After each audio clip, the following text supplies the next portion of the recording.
Hello students and welcome back to Gyan Adda a complete knowledge hub. आज हम discussion कर रहे हैं 11 जून के इंपॉर्टेंट करंट अफेयर पे। तो जो पहला करंट अफेयर है वो आपकी स्क्रीन पर ही है। The FSSAI released an e book on. FSSAI ने एक बुक को रिलीज़ किया हुआ है जो कि इलेक्ट्रॉनिक बुक है। ई बुक का मतलब होता है इलेक्ट्रॉनिक बुक। इस बुक का नाम है ईट राइट ड्यूरिंग कोविड-19। अगर कोई पर्सन वो पेशेंट कोविड-19 से कोई पर्सन अफेक्टेड हो जाता है तो उसको क्या खाना चाहिए, किस तरीके से खाना चाहिए कोविड-19 के दौरान, और नॉर्मल पर्सन को भी कैसे खाना चाहिए, वो सारा कुछ इस ई बुक में इन्होंने रिलीज़ किया हुआ है। गाइज़, अगर आप मेरे चैनल पे नए हैं और आपने सब्सक्राइब नहीं किया है तो फटाफट चैनल को सब्सक्राइब कर लीजिएगा। साथ में बेल आइकन भी प्रेस कर लेना ताकि वीडियोज़ के नोटिफिकेशन आपको मिलते रहें। नेक्स्ट है कि food safety and standard authority of India ने रिसेंटली लॉन्च किया हुआ है फूड सेफ्टी इंडेक्स 2019-20 का, और इस बार का जो थीम था वो है food safety is everyone business. ये थीम का नाम काफ़ी इंपॉर्टेंट है। इस सेफ्टी इंडेक्स के अकॉर्डिंग जो स्टेट्स में गुजरात, तमिलनाडु और महाराष्ट्र टॉप कर रही है। अगर स्मॉलर स्टेट्स की बात किया जाए तो गोवा टॉप कर रही है, साथ में गोवा के बाद मणिपुर और मेघालय दूसरे और तीसरे नंबर पे है। यूनियन टेरिटरीज़ में चंडीगढ़ टॉप कर रही है और दिल्ली अंडमान सेकंड और थर्ड नंबर की रैंकिंग पर है। FSSAI, जिसका फुल फॉर्म है food safety and standard authority of India, ने रिलीज़ किया हुआ इलेक्ट्रॉनिक बुक जिसका नाम है ईट राइट ड्यूरिंग कोविड-19। ये काफ़ी इंपॉर्टेंट है। तो और इस बुक में क्या हाइलाइट्स हैं, इस बुक में हाईलाइट किया है कि किस तरीके से आपको सेफ़ फूड प्रैक्टिसेस को अडॉप्ट करना चाहिए, क्या फॉलो करना चाहिए कोविड-19 के दौरान। तो जो इम्पॉर्टेंट है इसमें वो थीम इम्पॉर्टेंट है और ये बुक का नाम इम्पॉर्टेंट है और किसने रिलीज़ किया हुआ ये इम्पॉर्टेंट है, और FSSAI का फुल फॉर्म भी इम्पॉर्टेंट है। तो यहाँ से आप देख लेना इसको।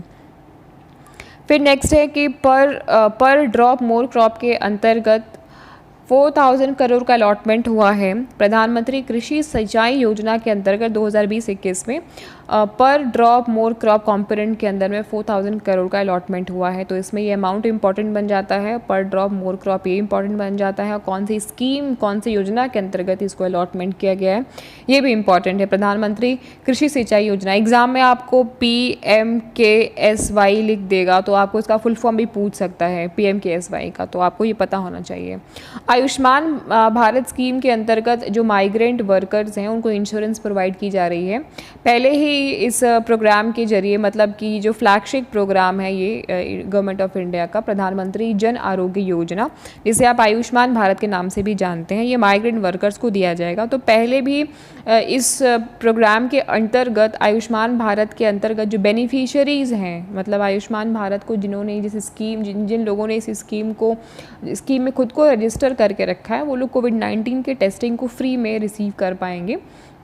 तो ये कुछ बेनिफिशरीज़ गवर्नमेंट अपने स्कीम्स में जो रजिस्टर करके रखते हैं, तो अपने बेनिफिशरीज़ को वो टाइम टू टाइम कुछ ना कुछ बेनिफिट्स प्रोवाइड करते रहते हैं। तो उनके लिए कोविड-19 की टेस्टिंग फ्री कर दी थी गवर्नमेंट ने, और फिलहाल अब जो माइग्रेंट वर्कर्स हैं उनको भी इसमें इनकॉर्पोरेट कर दिया है और उनको इंश्योरेंस देने की बात गवर्नमेंट कह रही है।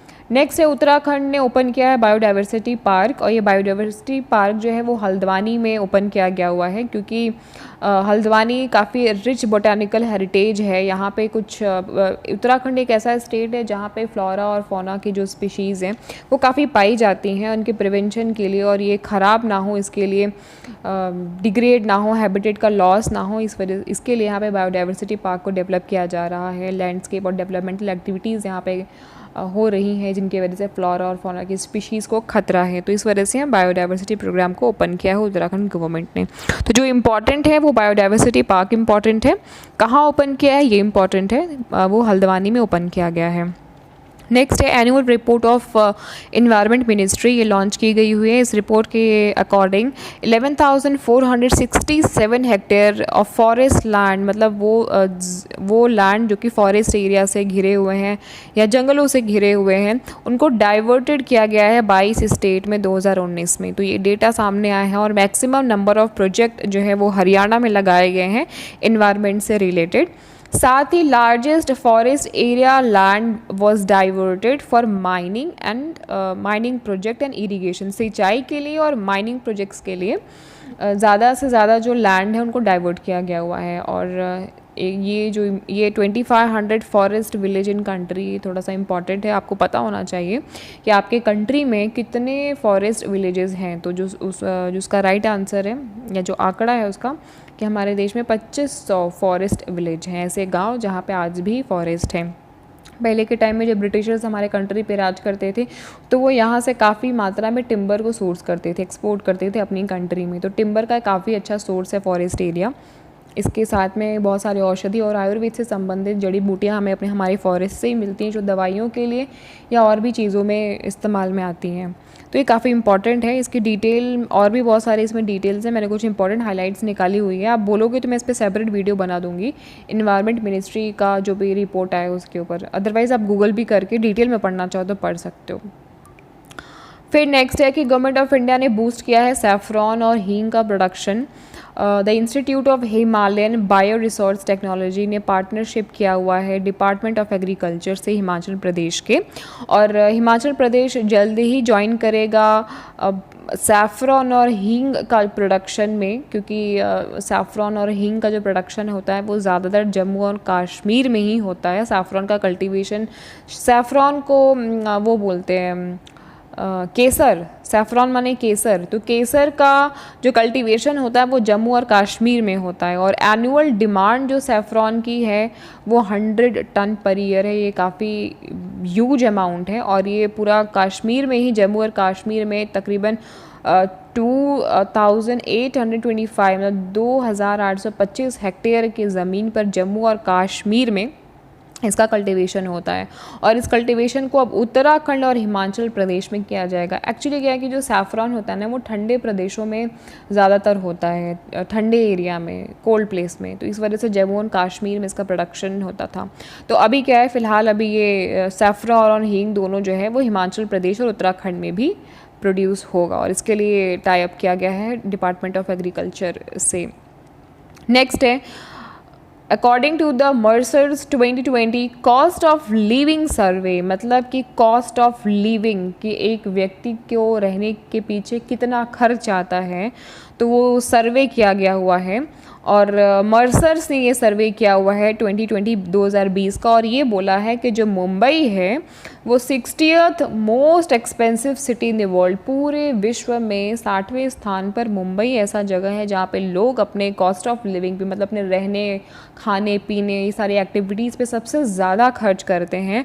और मुंबई एशिया में 19th most expensive cost of living state बन चुका है। एशिया में 19th पर है, और वर्ल्ड में जो है वो 60th पोजीशन को होल्ड कर रहा है। तो most cost of living expensive city हो गया है Mumbai.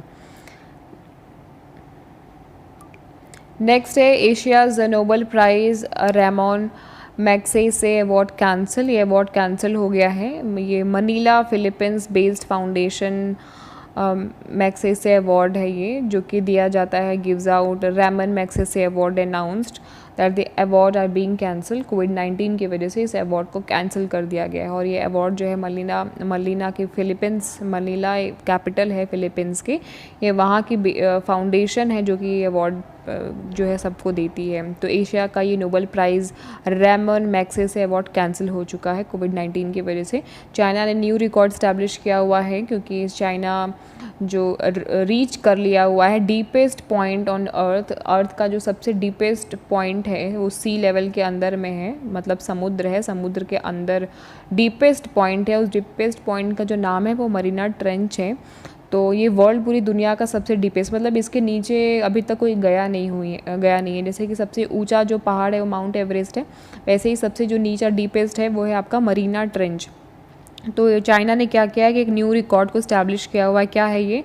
N unmanned submersible of China dived deep down to the 10,907 metres the world deepest point Mariana trench. ये 10,907 मीटर ये नीचे जा कर के इन्होंने सर्च वगैरह किया हुआ है। देखिए फ़िलहाल चाइना क्या है कि ये समुद्र के ज़रिए वो काफ़ी चीज़ें सर्च करती रहती है कि कौन सी माइनिंग है, कौन से रिसोर्सेज अवेलेबल हैं, क्या खदानें हैं, कौन से पत्थर मिल सकती है। यहाँ तक कि जो चाइना है उसने, चाइना ने इंडियन ओशन के साथ में भी टाई अप किया हुआ है, कि इंडिया के साथ टाई अप किया है ताकि चाइना सर्च कर सके इंडिया ओशन जो है ना, इंडियन ओशन के अंदर क्या क्या पानी के माध्यम से, समुद्र के माध्यम से ये पता लगता है कि ज़मीन के नीचे कौन सी खदानें हैं, कौन से रिसोर्सेज अवेलेबल हैं।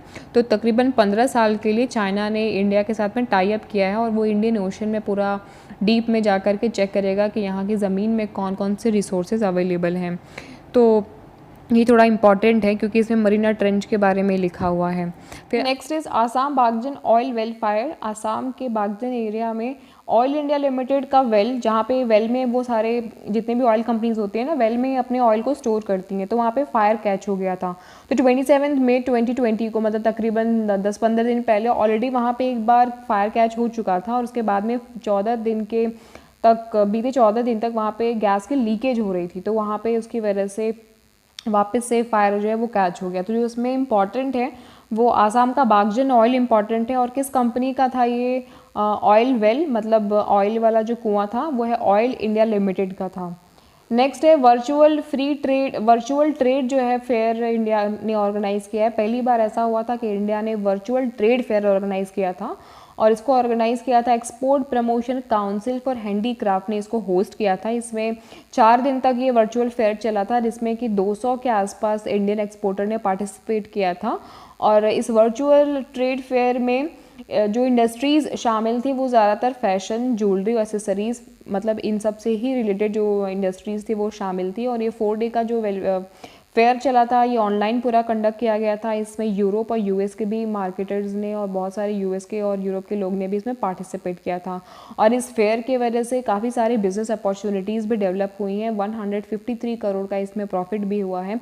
हर एक सेलर को वर्चुअल स्टॉल प्रोवाइड किया गया था। तो ये काफ़ी इंपॉर्टेंट न्यूज़ है कि वर्चुअल ट्रेड फेयर ऑर्गेनाइज़ किया था इंडिया ने और ऐसा पहली बार हुआ था। मतलब आप ऑनलाइन वहाँ पे जा कर के क्या कर सकते हो कि आप शॉपिंग वगैरह कर सकते हो। 200 एक्सपोर्टर वगैरह भी इसमें थे और काफ़ी अच्छा खासा रेवेन्यू भी जनरेट हुआ है। तो गाइज़ आज के लिए इतना ही। अगर आपको वीडियो पसंद आया और इन्फॉर्मेटिव लगा तो लाइक कर लेना, सब्सक्राइब कर लेना और शेयर ज़रूर कर लेना। मिलते हैं कल के नेक्स्ट करंट अफेयर्स में।